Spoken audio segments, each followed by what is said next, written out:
just sacrifice if you're not satisfied. Deep in the heart, love has many ways. The messy drama between TLC's Chilli and Pebbles was a fiery tale of deception and betrayal, exposing the bitter feud that had been simmering beneath the surface of Pebbles and La Reid's relationship. Join us as we uncover this drama in the R&B industry. How did they start?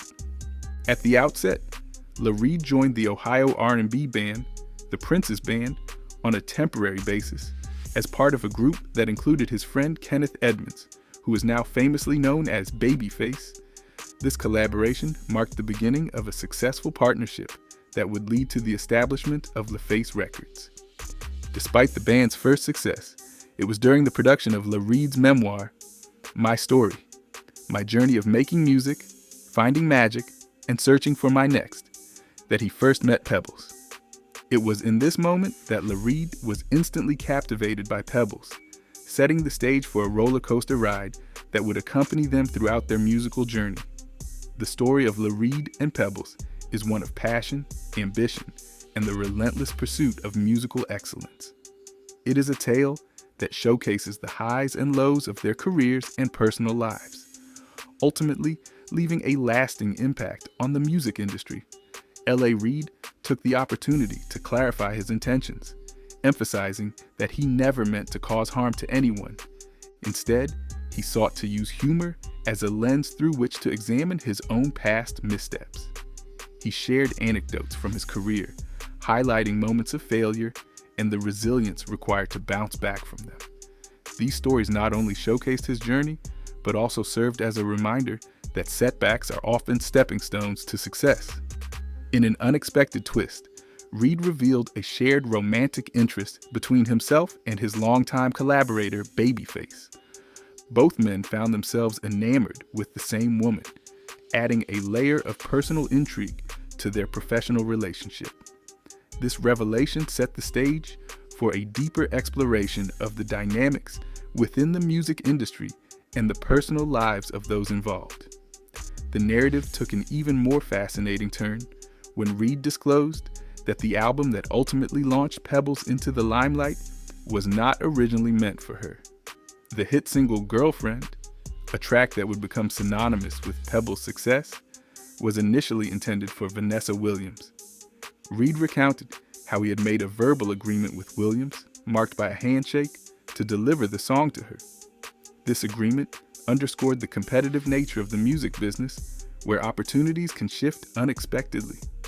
It was revealed that Vanessa Williams had actually purchased the rights to the song, which added another layer of complexity to the situation.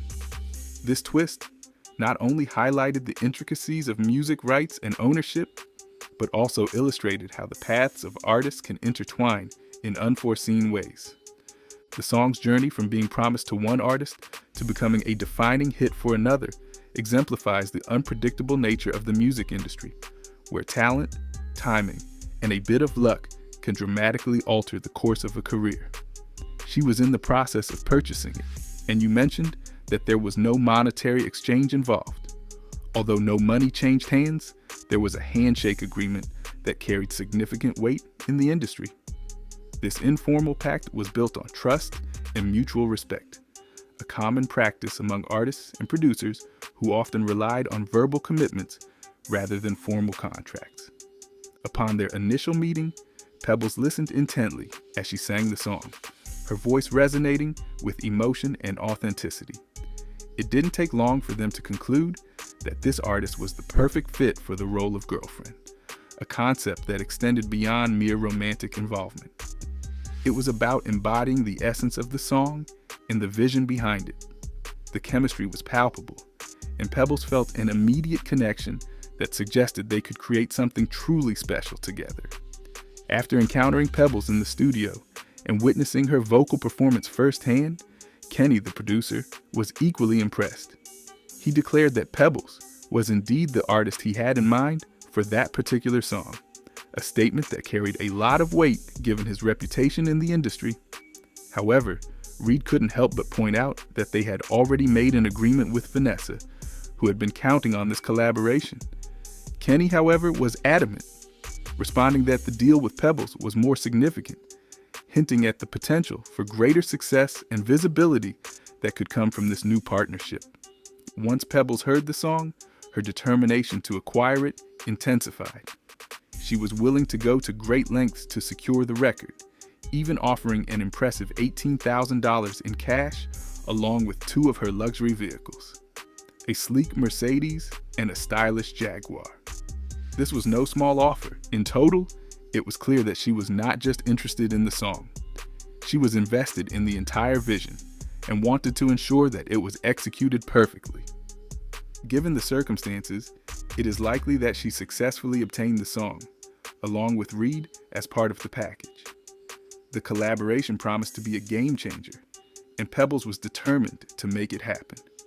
Unsurprisingly, when Vanessa learned of this development, she was furious. The betrayal felt personal, and the fallout was immediate. The narrative suggests that she refused to communicate with Reid for several years following that event, a silence that spoke volumes about the rift that had formed between them. In the end, Pebbles successfully managed to take that hit song, Banger, away from Vanessa, climbing all the way to the top of the Billboard charts. The track, which held a special place in her heart, went on to become a global sensation. Reflecting on the song's success, she emphasized how monumental it was for her, both personally and professionally. However, the road to that success wasn't without its challenges. The challenges Pebble faced. She openly admitted that the music didn't align with her original vision. In fact, the entire production process had been frustrating, especially because the production company seemed completely out of sync with her creative ideas.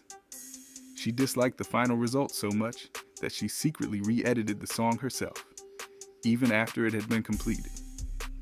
On the other side of things, L.A. Reid, who was deeply inspired by Pebbles, was busy penning songs for her. Reid was utterly captivated by her, even admitting that his hit song, Every Little Step, performed by Bobby Brown, was a direct love letter to Pebbles. He expressed how those words flowed effortlessly, revealing just how infatuated he was. Coming from humble beginnings, Reid felt that Pebbles was far out of his league.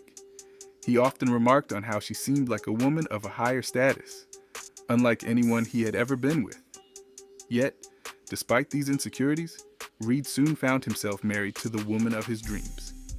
The two tied the knot in 1989, shortly after Pebbles wrapped up her debut album. However, beneath the surface, their romance had a scandalous twist. The couple had secretly begun seeing each other, while Pebbles was still married to her second husband, and Reid had a girlfriend at the time. Pebbles and Reid's twisted love story.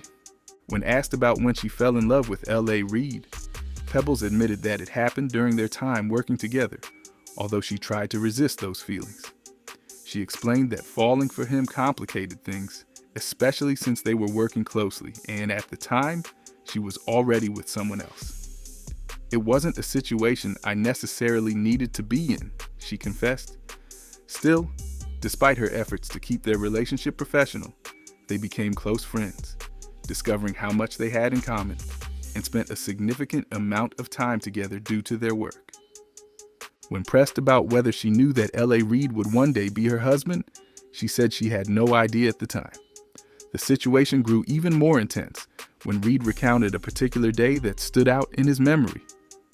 He was with Paula Abdul, working on choreography for Babyface's solo album, when Pebbles called, asking what he was up to. Reid made up an excuse to end the call, but moments later, Pebbles appeared at his door.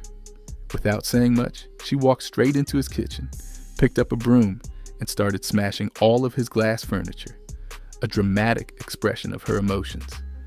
After that chaotic event, Reid tried to move on and even attempted to break things off with Pebbles before going on tour. However, Pebbles wasn't ready to give up.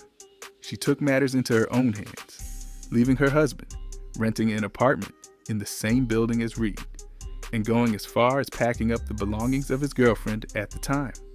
Pebbles personally returned those items to the girlfriend, effectively ending that relationship for Reid. Even after all the drama, Pebbles didn't seem to see anything wrong in the way things were unfolding. In fact, it became apparent that L.A. Reid had a soft spot for women with a bit of an unpredictable side, something that seemed to keep him entertained. Unable to resist Pebbles, L.A. eventually surrendered to her completely, and the rest, as they say, is history. Around that time, L.A. Reid, Babyface, and Pebbles decided to move to Atlanta. Pebbles recalled that she suggested the move after they found out she was pregnant. "We moved from California to Georgia because I just woke up one day and said, 'We need to move to Georgia,'" she explained. Never did Pebble know that relocating will open unexpected doors in her life. Owning her life and actions. Once they relocated, Pebbles decided to embark on a new venture, launching her own production company, Pebbatone, and record label, Savvy Records, with the ambitious goal of creating a girl group. She described how one morning, seemingly out of the blue, she told L.A., "I'm going to start a female group."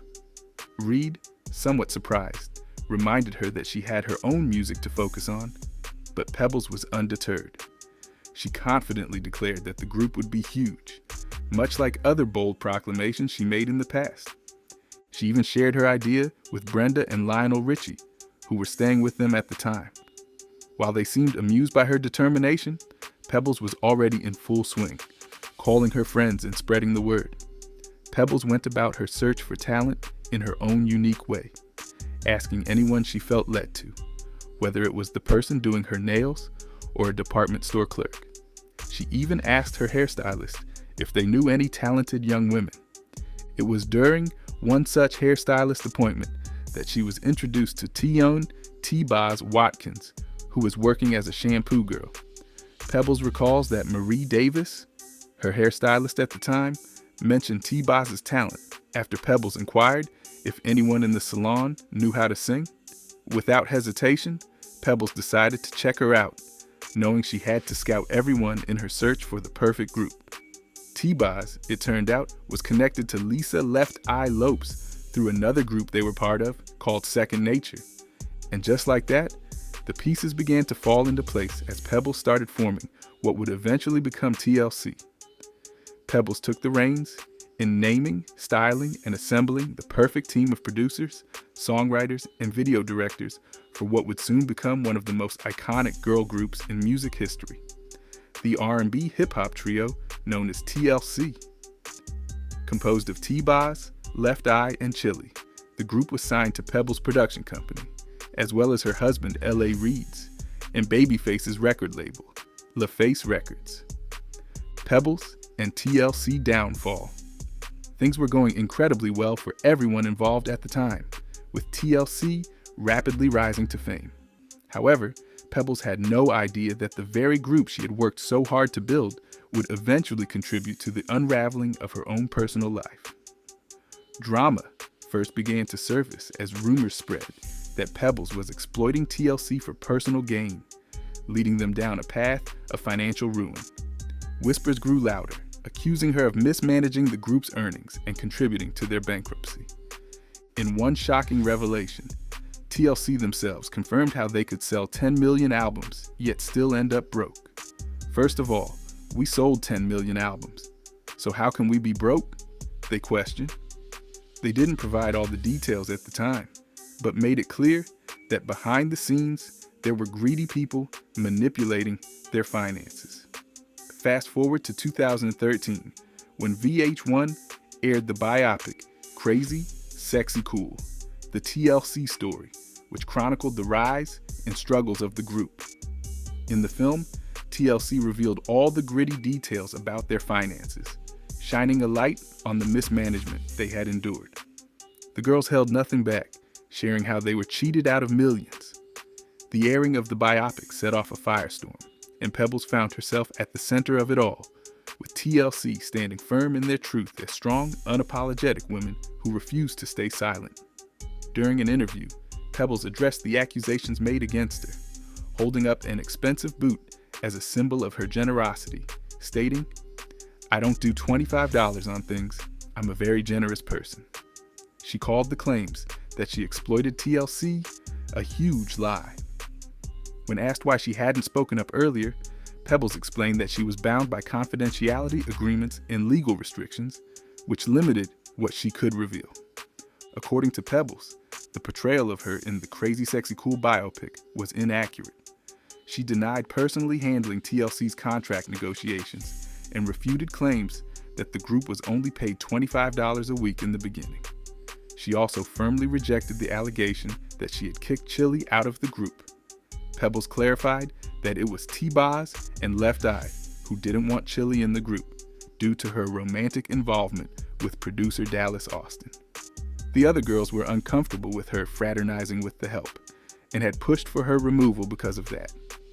Pebbles also dismissed another long-standing rumor that Chilli was kicked out of the group for having an affair with La Reid. This, Pebbles asserted, was completely untrue. However, she did admit that one thing the movie got right was her love for Chanel bags, laughing as she mentioned, "Yes, I wore Chanel bags." The tension eventually came to a head when TLC filed for bankruptcy, casting a long shadow over Pebbles and their relationship. The mounting drama surrounding TLC ultimately took a heavy toll on Pebbles and La Reid's marriage, leading to their eventual divorce. A significant strain on their relationship, according to Pebbles and her daughter, Ashley Reid, was Pebbles' belief that LA was having an affair with Chilli. Both Pebbles and Ashley maintain to this day that the affair did indeed happen. Pebbles made it clear that, despite her love for her husband and for the girls, whom she saw as daughters, she couldn't ignore what she believed to be true. When asked if she genuinely believed Chilli had slept with La Reid, Pebbles responded, "Absolutely." She admitted that she didn't want to believe it at first because of her deep love for both LA and the girls.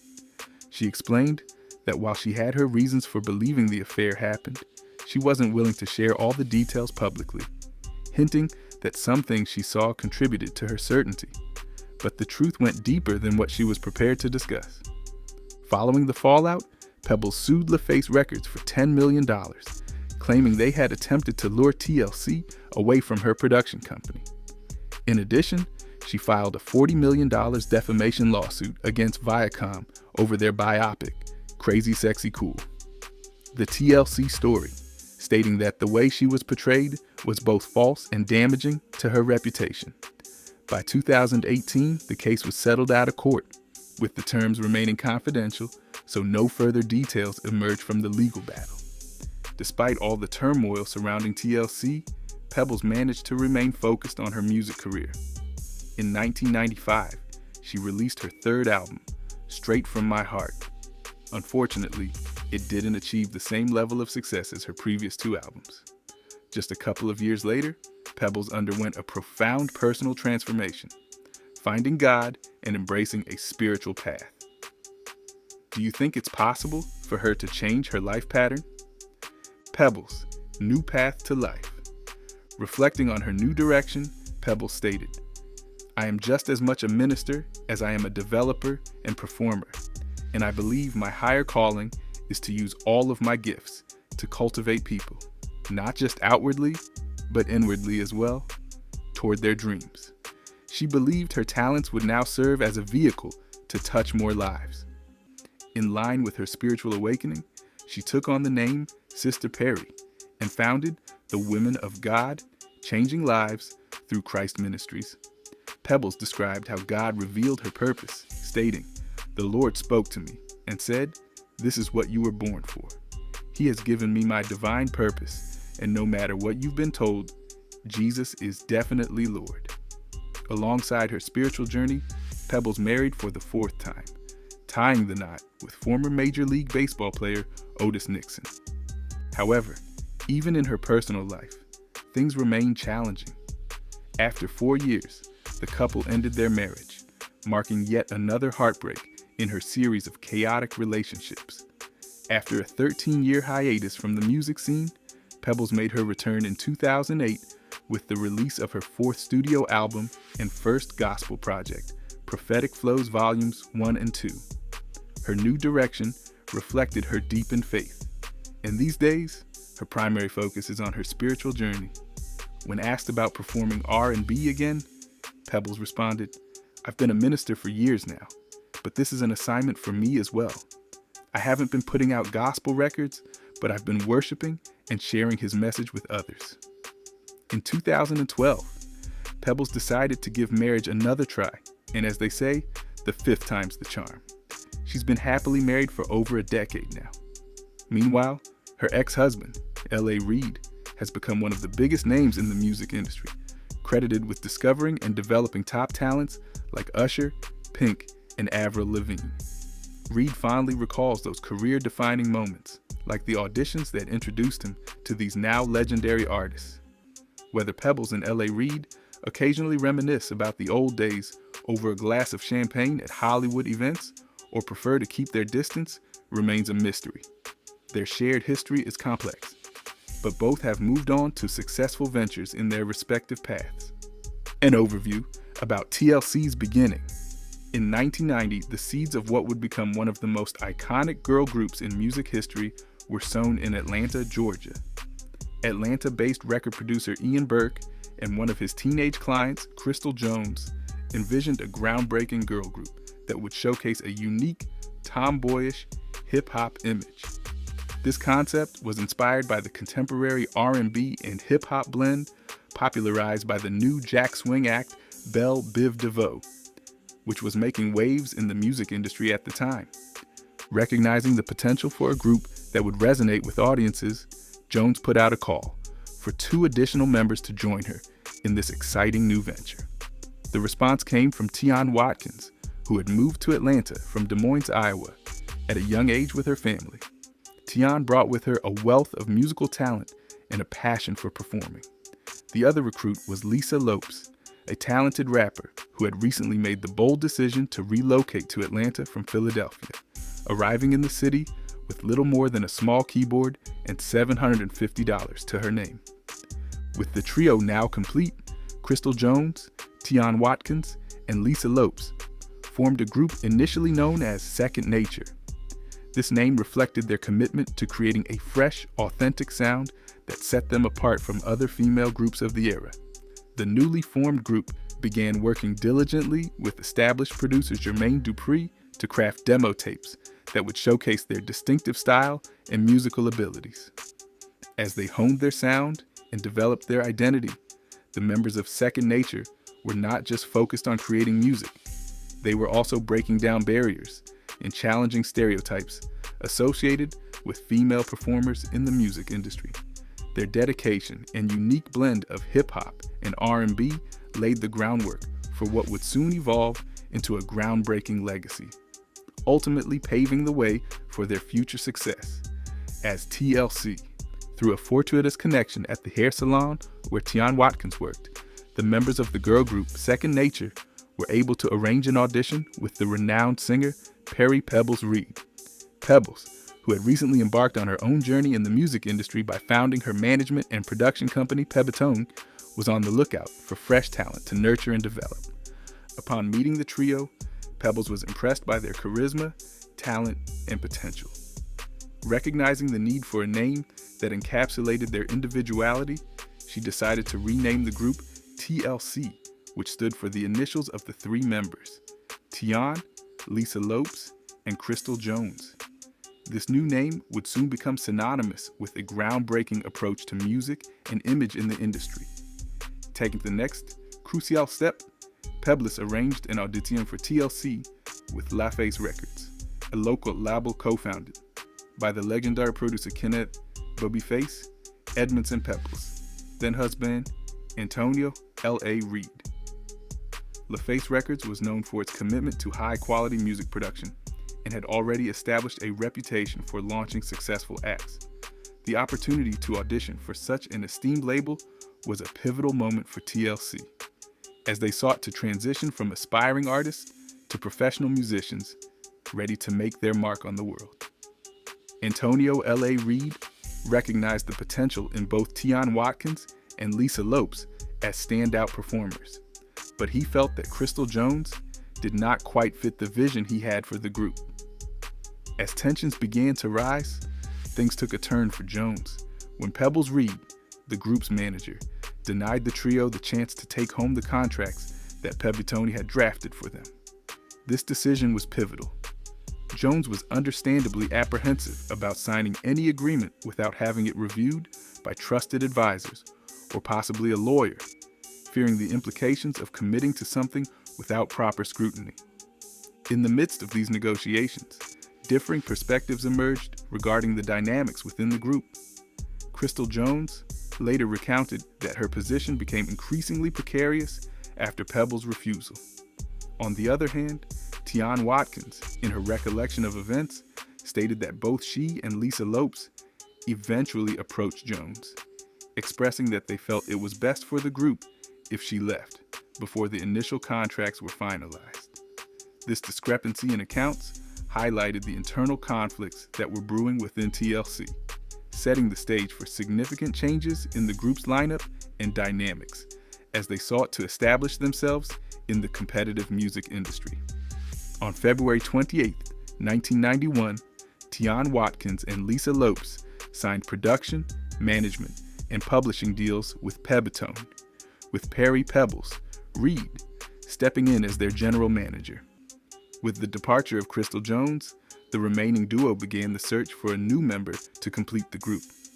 Their first recorded appearance as a two-member group was on a track for LaFace Records, Damien Dame's self-titled album, which showcased their emerging talent. The breakthrough came when Pebbles discovered Rozonda Thomas, who was performing as a part-time backup dancer for Damien Dame. Thomas was brought into the fold in April 1991, completing the lineup of TLC. To maintain the acronym TLC, each member adopted a stage name. Tian became T-Boz, Lisa took on Left Eye, and Rozonda was dubbed Chilli. By May, TLC officially signed with LaFace Records through their production deal with Pebbles, marking the beginning of their journey in the music industry.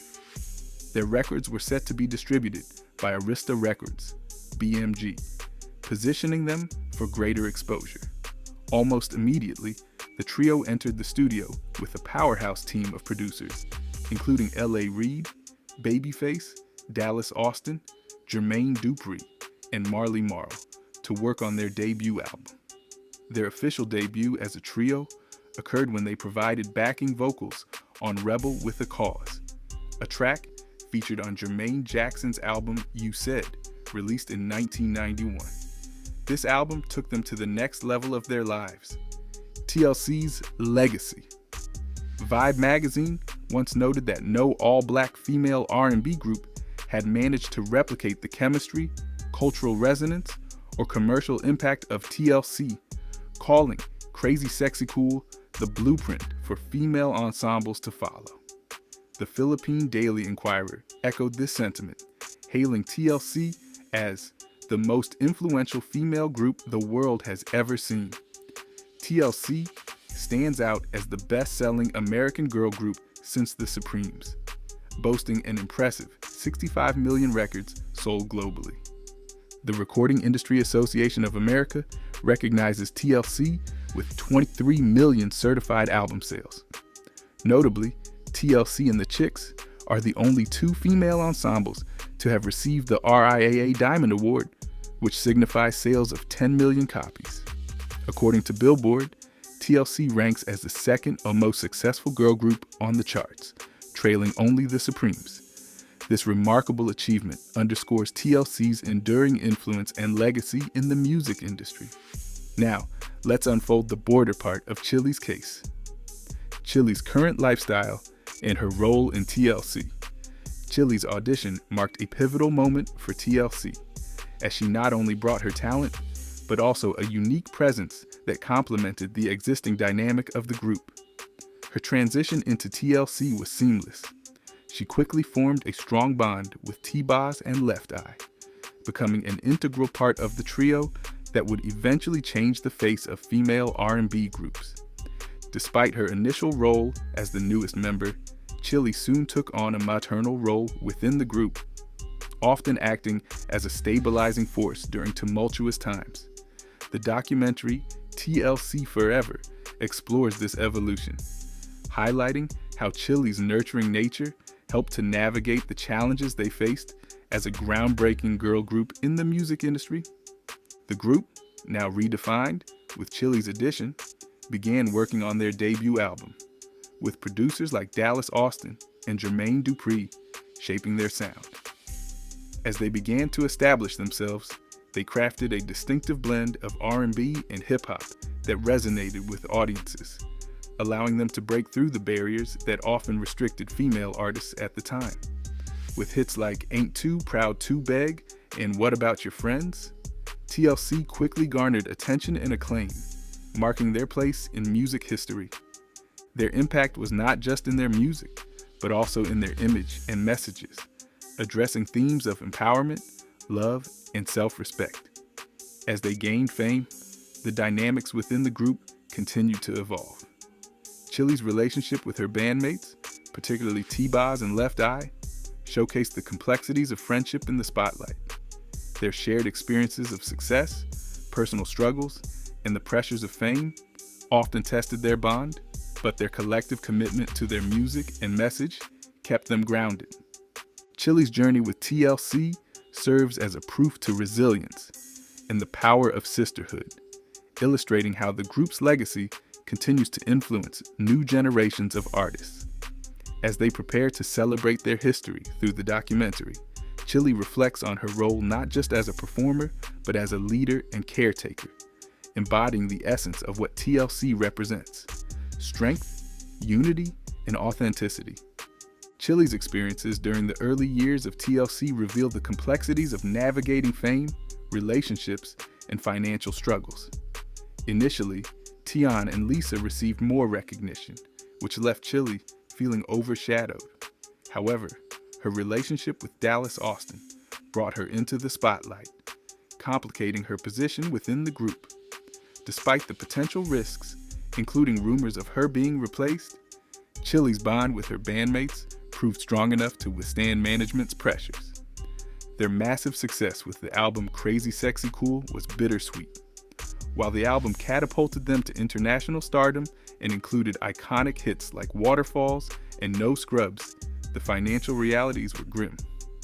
Chilli's candid comments at the 1996 Grammys highlighted the disparity between their commercial success and their actual earnings. The girls had sold millions of albums and generated substantial revenue, yet they struggled financially due to exploitative contracts and mismanagement. The poor contract negotiations had a lasting impact on TLC, leading them to file for Chapter 11 bankruptcy despite their considerable success. Chilli's explanation of splitting only $5,000 amongst the three of them underscores the extent of their financial mismanagement, which left the group grappling with the stark contrast of their public image and private struggles. TLC's journey through these challenges not only shaped their music and message, but also underscored the importance of artist rights and fair representation in the music industry. Their experiences serve as a cautionary tale, illustrating how vital it is for artists to have knowledgeable representation and to advocate for themselves in a business that can often prioritize profit over fairness. Ultimately, their resilience in the face of adversity solidified their legacy as one of the most influential girl groups in music history.